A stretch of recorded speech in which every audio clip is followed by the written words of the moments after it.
Hello. Welcome to Storytime with Tamarin. I'm just soaking up a bit of sunshine before I take you inside, because I really wanted to do storytime today outside, but the neighbours are about.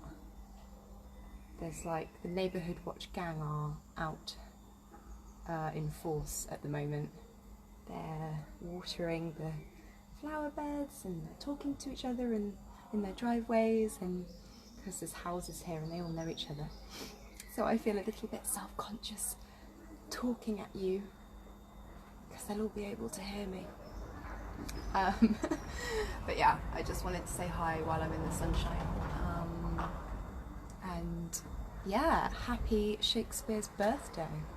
It's Shakespeare Day, so I was going to do a bit more of Chekhov's short stories, but I thought, nah, I'll sack off Chekhov, he can wait. You can't beat a bit of Bard, really, can you?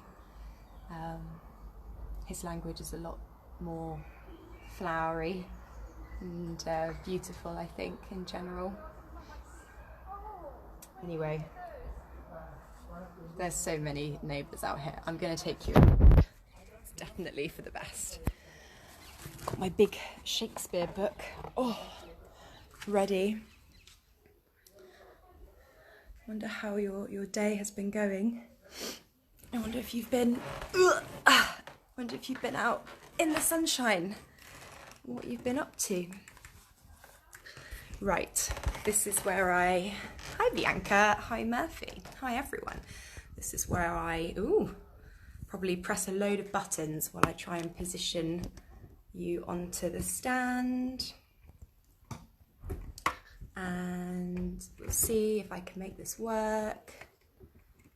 I might not be able to. It would be great, wouldn't it, if I could just have it like that, if that could just be fine, but it just flops down. It just doesn't want to stay. So, I don't get to have a nice angle today. I don't get to have a flattering angle while I do my live video. Nope, not for me. There's my hand there. You got a nice close-up of my hand. You're going to have to come down here. So annoying. What a difference a camera angle makes. Ooh. I love broadcasting, doing these videos, I really do, but blimey, do I need support. Blimey, do I need someone to help me out, to do the things that I never normally have to do. Tripods, lighting. Like, I can try, and I will try to get better, but really, I'm just god-awful at it at the moment. Anyway, never mind. You're here, I'm here. It's Shakespeare's birthday. Happy birthday, Shakespeare.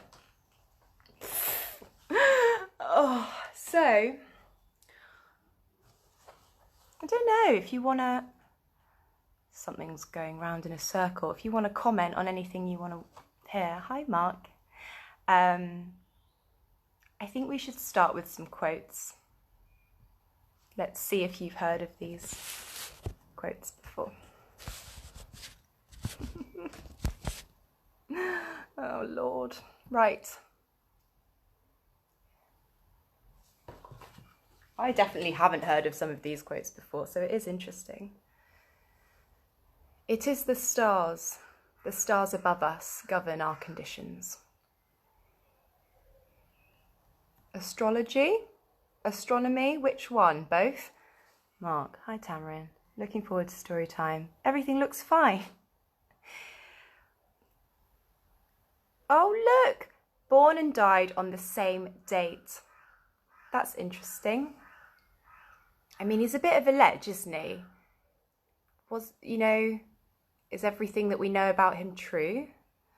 Who knows? It is the stars above us govern our conditions. So, y'all that believe in star signs, You are on Shakespeare's side there. Love sought is good, but given unsought is better.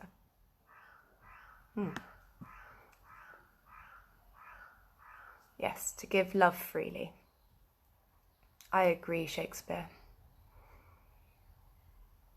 Ignorance is the curse of God. Knowledge is the wing wherewith we fly to heaven. Ooh. Yes. Yes, yes, yes. These are all non-cryptic so far, aren't they? They're quite straightforward. The course of love never did run smooth.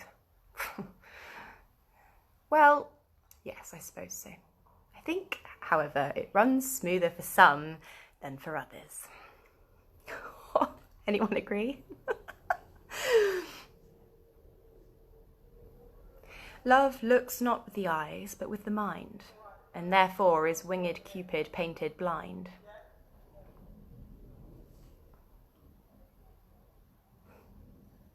I don't know about you, I do look with the eyes. I look with the eyes and then with the mind, but of course, the mind is the most important bit. Oh, love looks not with the eyes, but with the mind, and therefore is winged Cupid painted blind. A fool thinks himself to be wise, but a wise man knows himself to be a fool.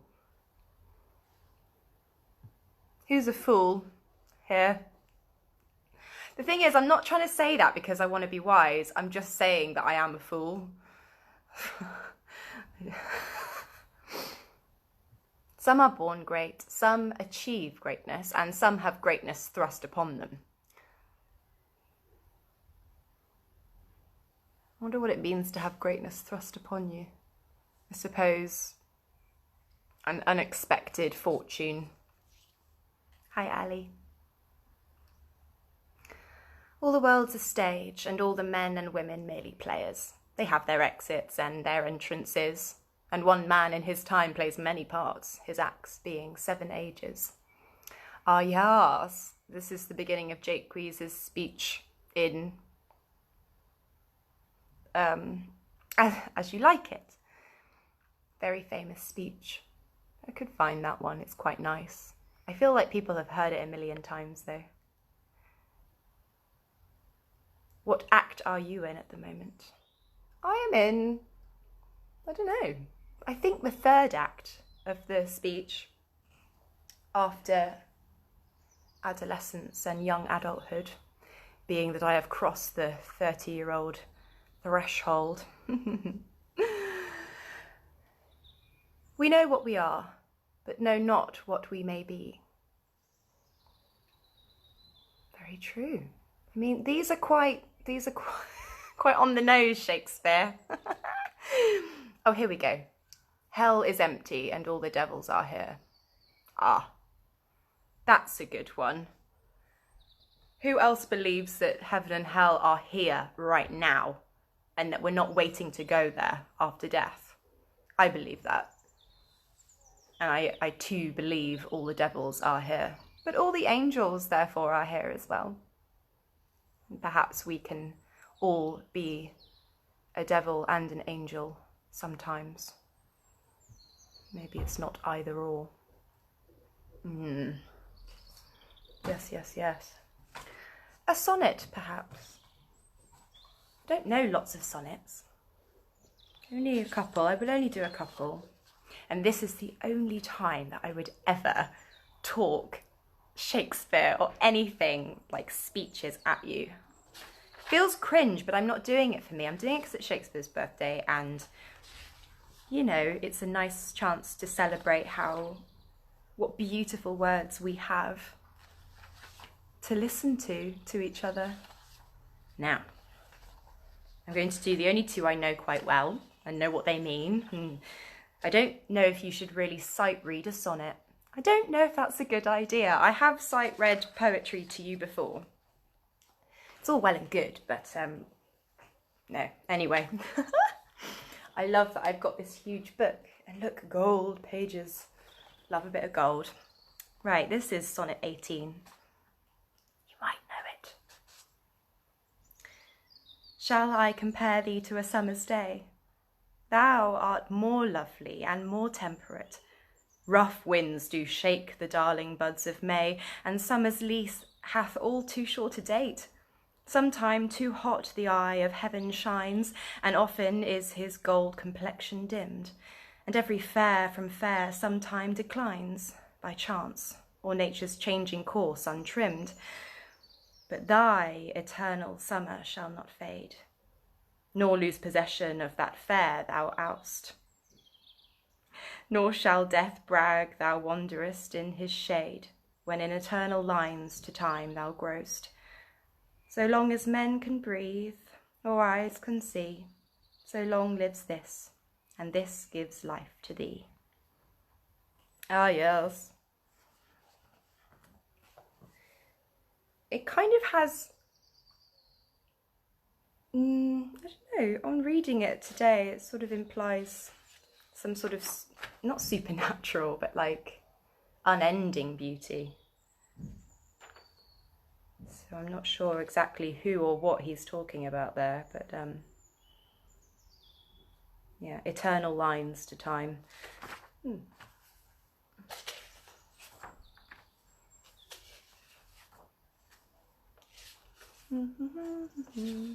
Sorry, I'm so chill at the moment. Hey Josh, I'm not kind of in big performing mode because it's been quite a day. You know, I've got used to over the last 4 weeks of doing sod all, really just hobbies. And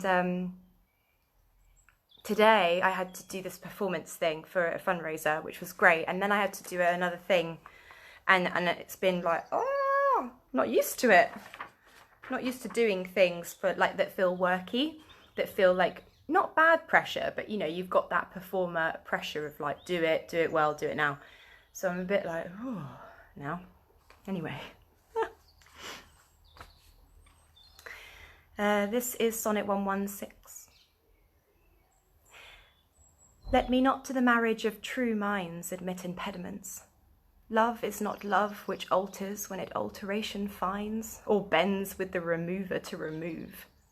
Oh no, it is an ever fixed mark that looks on tempests and is never shaken. It is the star to every wandering bark, whose worth's unknown, although his height be taken. Love's not time's fool, though rosy lips and cheeks within his bending sickle's compass come. Love alters not within his brief hours and weeks, but bears it out, even to the edge of doom. If this be error and upon me proved, I never writ, nor no man ever loved. Again, like, yes, it's timeless and unshakable, true love. What a lovely notion that,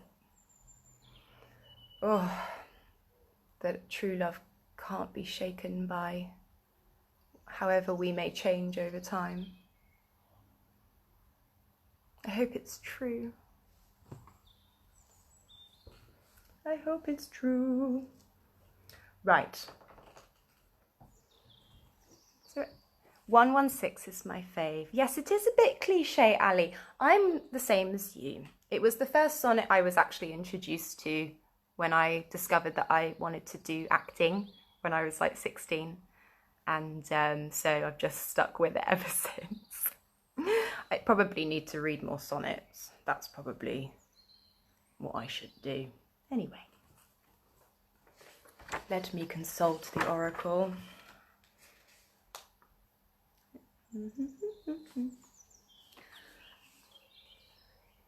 They're not in order, which is a bit strange.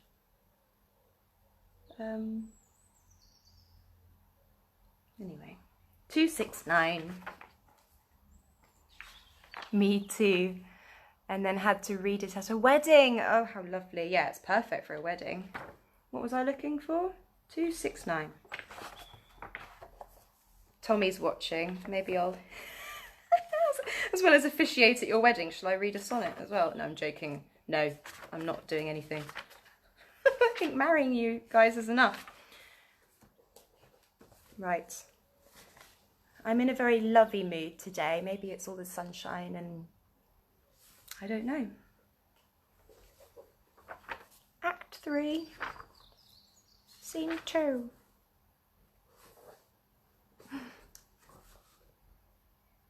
Oh, thank you, Ali. Yes, the fundraiser, guys, is still going on, actually. You can find it at theatretogether.co.uk. Stephen Fry's on later, but there's all sorts of great West End people and you know, up-and-coming, very talented people too.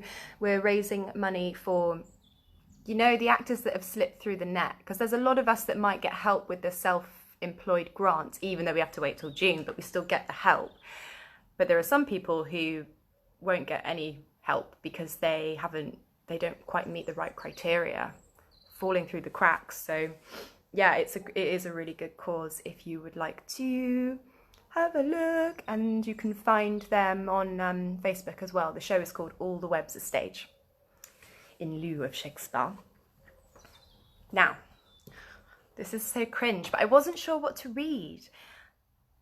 When I was 18, I played Juliet. I'm so old now.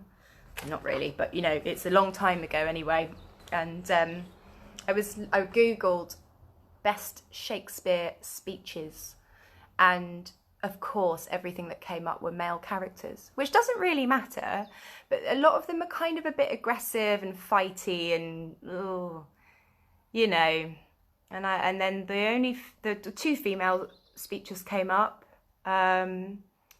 Portia, Quality of Mercy, and this Juliet one. Tommy, oi oi, yes, oi oi. This is Act 3, Scene 2 of Romeo and Juliet. Gallop apace, you fiery-footed steeds, towards Phoebus' lodging. Such a waggoner as Phaeton would whip you to the west and bring in cloudy night immediately. Spread thy close curtain, love-performing night, that rude eyes may wink, and Romeo leap to these arms untalked of and unseen. Lovers can see to do their amorous rites by their own beauties, or, if love be blind, it best agrees with night.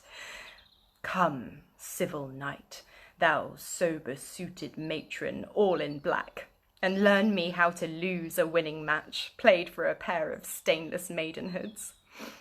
Hold my unmanned blood, baiting in my cheeks with thy black mantle, till strange love, grown bold, think true love acted simple modesty.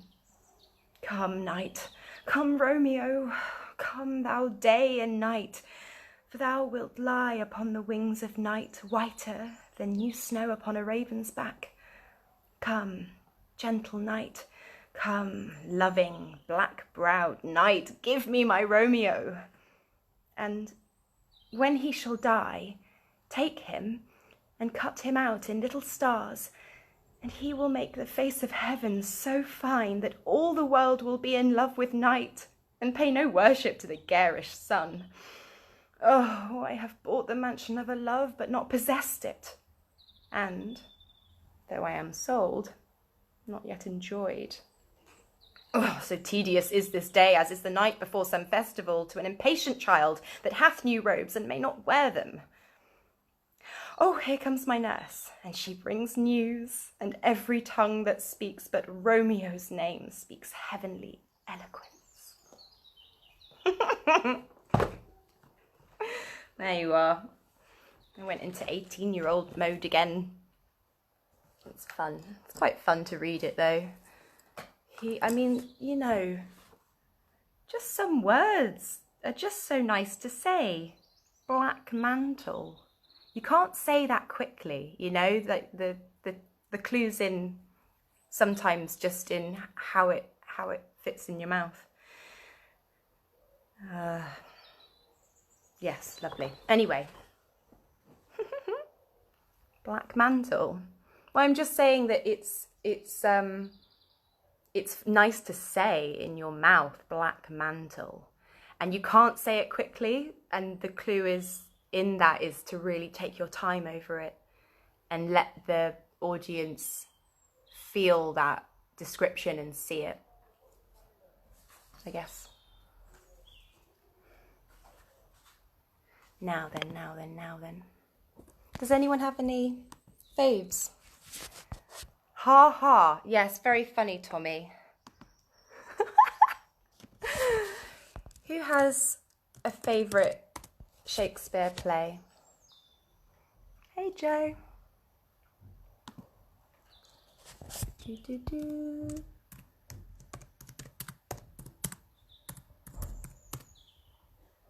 There we are. Yeah, the other like famous speech when it said about best speeches of Shakespeare was in The Merchant of Venice. There we are. The quality of mercy is not strained.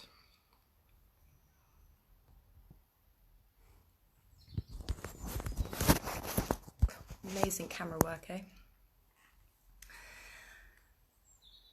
The quality of mercy is not strained. It droppeth as the gentle rain from heaven upon the place beneath. It is twice blessed. It blesseth him that gives and him that takes. 'Tis mightiest in the mightiest. It becomes the throned monarch better than his crown.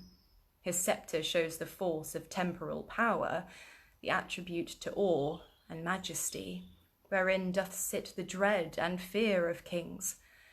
But mercy is above this sceptred sway. It is enthroned in the hearts of kings. It is an attribute to God himself. And earthly power doth then show likest gods when mercy seasons justice. Therefore, Jew, though justice be thy plea, consider this, that in the course of justice none of us should see salvation. We do pray for mercy, and that same prayer doth teach us all to render the deeds of mercy. Blah, blah, blah, she goes on about the court case. But it's a nice lesson, isn't it? Mercy over justice, tempering our anger. And I think at the moment, actually, that is a really good thing to think about for a second.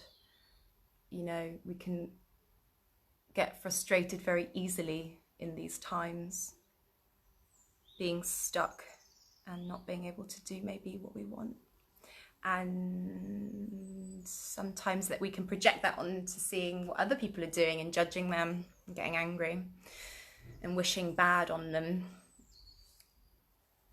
I mean, you can apply it to people in the park, sitting down, or you can apply it to Trump. It doesn't matter, that feeling of wishing people ill.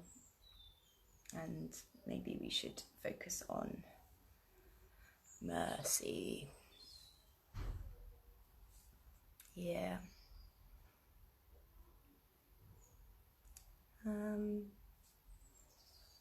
Okay, what time is it? I'm like, yeah, whatever.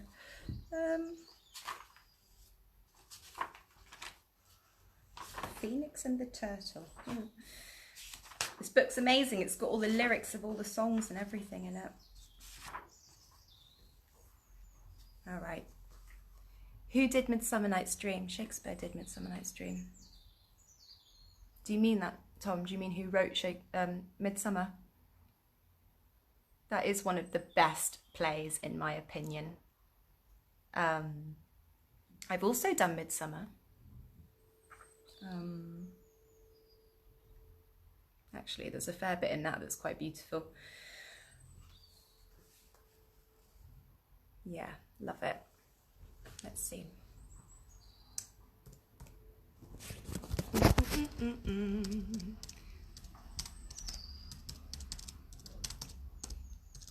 I always think about the speech that Titania says at the beginning of Midsummer about the seasons, because everything is out of whack, right? I mean, well, if you believe in climate change. If you don't, then that's fine. But what she talks about, you know, is very poignant actually now.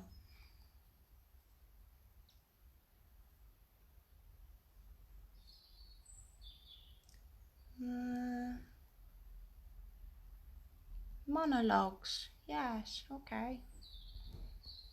Let's see if there's anything.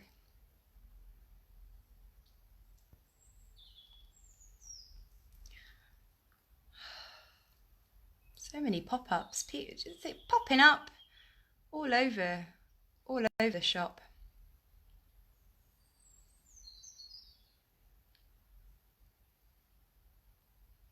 Puck. Puck's fun. Puck is a wonderful character.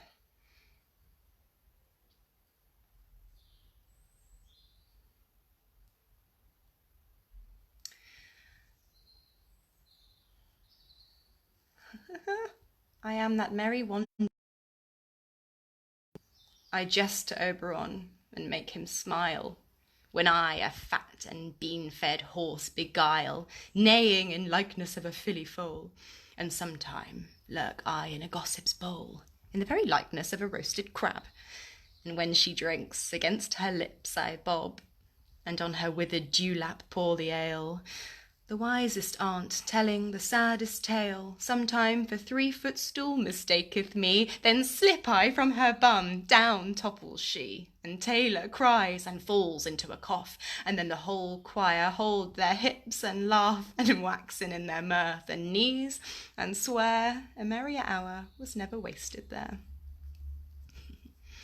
Puck, changing form and messing with human.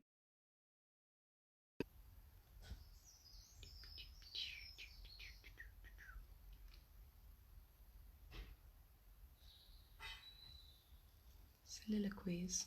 Soliloquies are often wonderful because they're deep in thought, or they're revealing a secret when the other characters aren't around. Oberon, king of the fairies.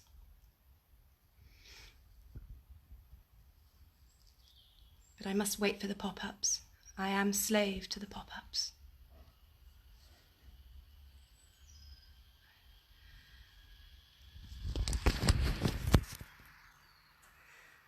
I know a bank where the wild thyme blows, where oxlips and the nodding violet grows, quite over-canopied with luscious woodbine, with sweet musk roses and with eglantine. There sleeps Titania, sometime of the night, lulled in these flowers with dances and delight, and there the snake throws her enamelled skin, weed wide enough to wrap a fairy in. And with the juice of this I'll streak her eyes, and make her full of hateful fantasies. Take thou some of it, and seek through this grove.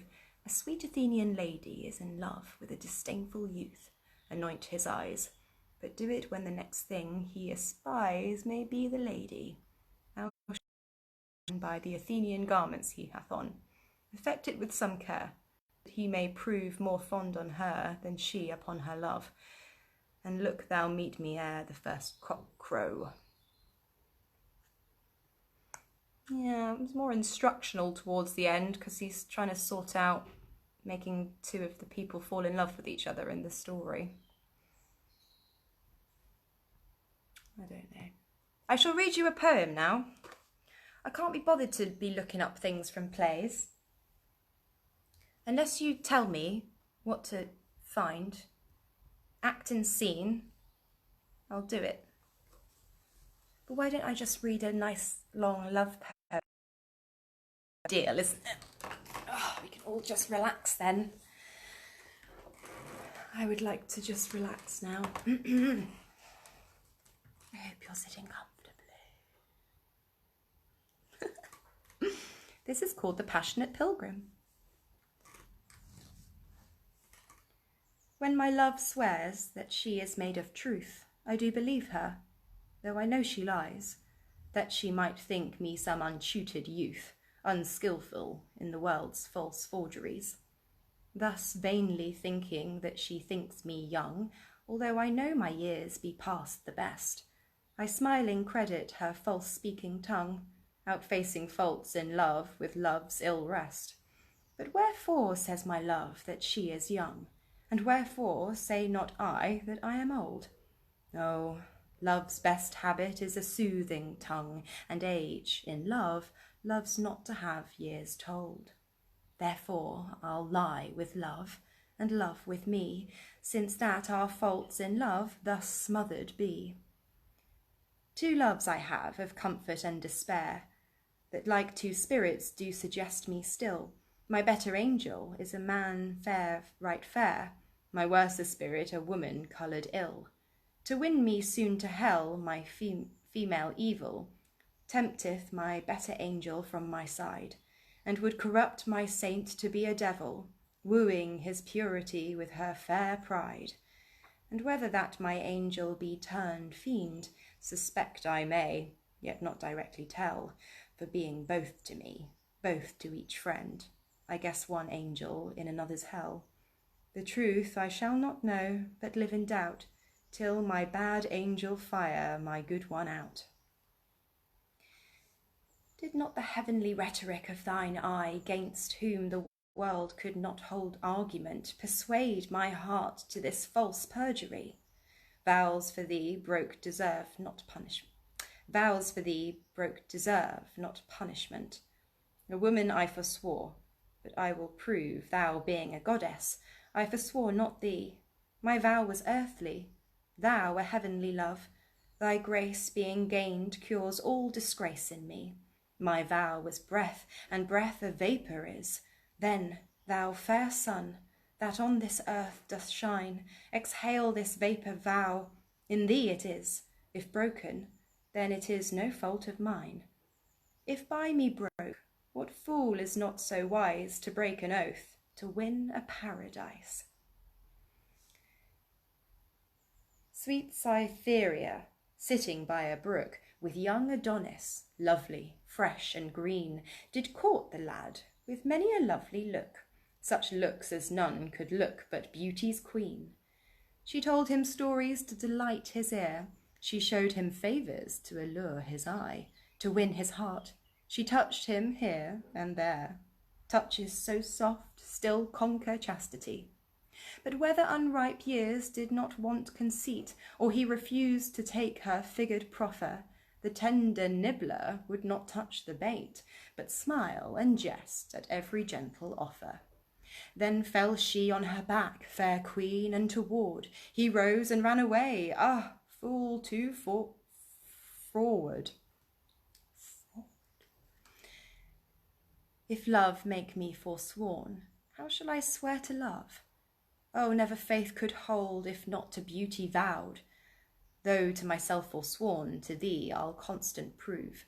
Those thoughts to me like oaks, to thee like osiers bowed. Study his bias leaves, and makes his book thine eyes, where all those pleasures live that art can comprehend. If knowledge be the mark, to know thee shall suffice. Well learned is that tongue that well can thee commend. All ignorant that soul that sees thee without wonder, which is to me some praise, that I thy parts admire. Thy eye Jove's lightning seems, thy voice his dreadful thunder, which, not to anger bent, is music and sweet fire. Celestial as thou art, oh, do not love that wrong, to sing heaven's praise with such an earthly tongue. Scarce had the sun dried up the dewy morn, and scarce the herd gone to the hedge for shade, when Cytherea, all in love forlorn, a longing tarriance for Adonis made, under an osier growing by a brook where Adon used to cool his spleen. Hot was the day, she hotter that did look for his approach, that often there had been. Anon he comes, and throws his mantle by, and stood stark naked on the brook's green brim. The sun looked on the world with glorious eye, yet not so wistly as this queen on him. He, spying her, bounced in, whereas he stood. "O Jove," quoth she, "why was not I a flood?" Fair is my love, but not so fair as fickle, mild as a dove, but neither true nor trusty, brighter than glass, and yet, as glass is, brittle, softer than wax, and yet, as iron, rusty. A lily pale, with damask dye to grace her, none fairer, nor none falser to deface her. Her lips to mine how often hath she joined, between each kiss her oaths of true love swearing.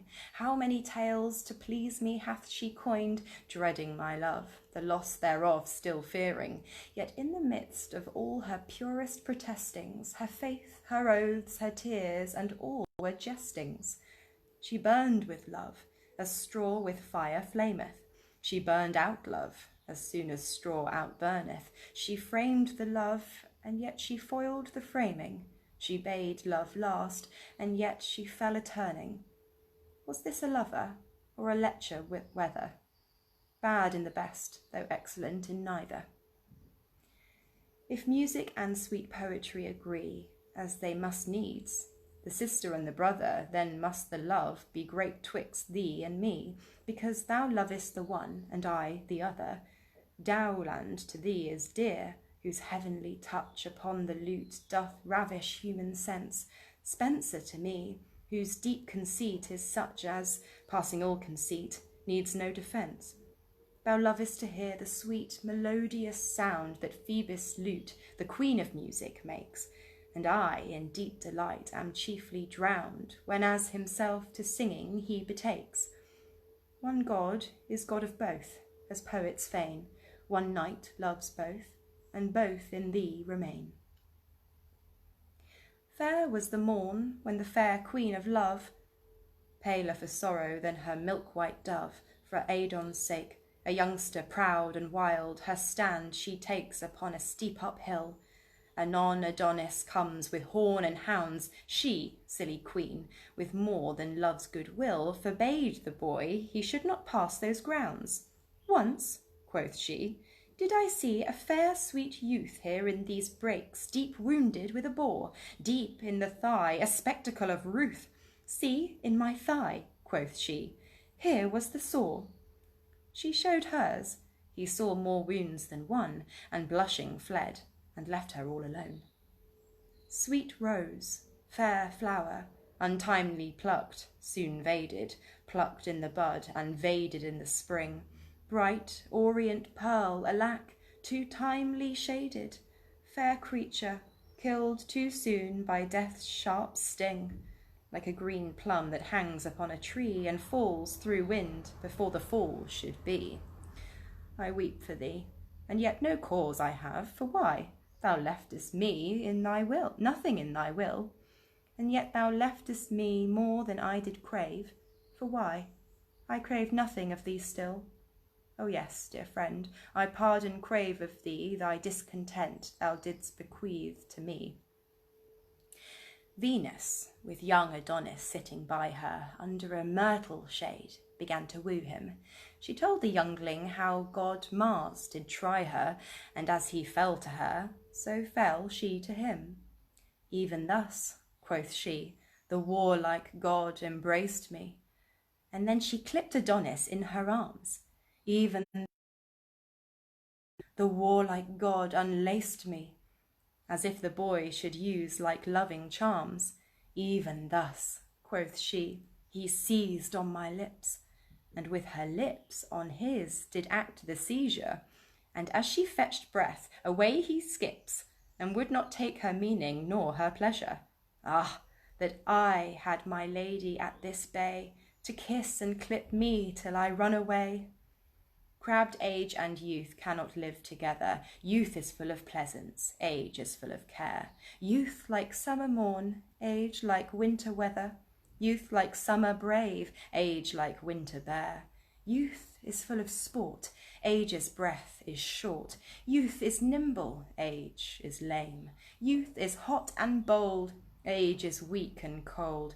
Youth is wild, and age is tame. Age, I do abhor thee. Youth, I do adore thee. Oh, my love is young. Age, I do defy thee. Oh, sweet shepherd, hie thee, for methinks thou stayest too long. Beauty is but a vain and doubtful good, a shining gloss that vadeth suddenly, a flower that dies when first it begins to bud, a brittle glass that's broken presently. A doubtful good, a gloss, a glass, a flower, lost, vaded, broken, dead within an hour. And as goods lost are selled or never found, as vaded gloss no rubbing will refresh, as flowers dead lie withered on the ground, as broken glass no cement can redress, so beauty, blemished once, forever lost, in spite of physic, painting, pain, and cost. Good night, good rest, ah, neither be my share. She bade good night that kept my rest away, and daft me to a cabin hanged with care, to descant on the doubts of my decay. Farewell, quoth she, and come again tomorrow. Farewell I could not, for I supped with sorrow. Yet at my parting sweetly did she smile, in scorn or friendship nil I construe whether. 'Tmay be she joyed to jest at my exile, 'tmay be again to make me wander thither. Wander, a word for shadows like myself, as take the pain, but cannot pluck the pelf. Lord, how mine eyes throw gazes to the east! My heart doth charge the watch. The morning rise doth cite each moving sense from idle rest, not daring trust the office of mine eyes, while Philomela sits and sings. I sit and mark, and wish her lays were tuned like the lark. For she doth welcome daylight with her ditty, and drives away dark dismal dreaming night. The night so packed, I post unto my pretty. Heart hath his hope, and eyes their wished sight. Sorrow changed to solace, solace mixed with sorrow. For why? She sighed and bade me come tomorrow. Were I with her, the night would post too soon, but now are minutes added to the hours. To spite me now, each minute seems a moon. Yet not for me. Shine, sun, to succour flowers. Pack night, peep day. Good night, good day, of night now borrow. Short night tonight, and length thyself tomorrow. The end.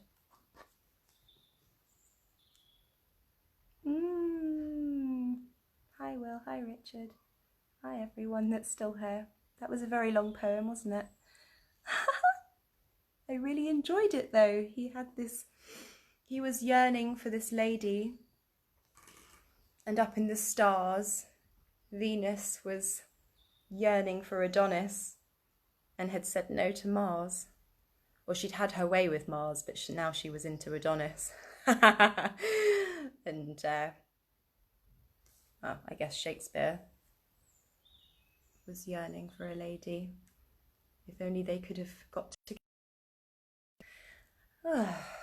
Well, that was a lovely way to celebrate Shakespeare's birthday for me.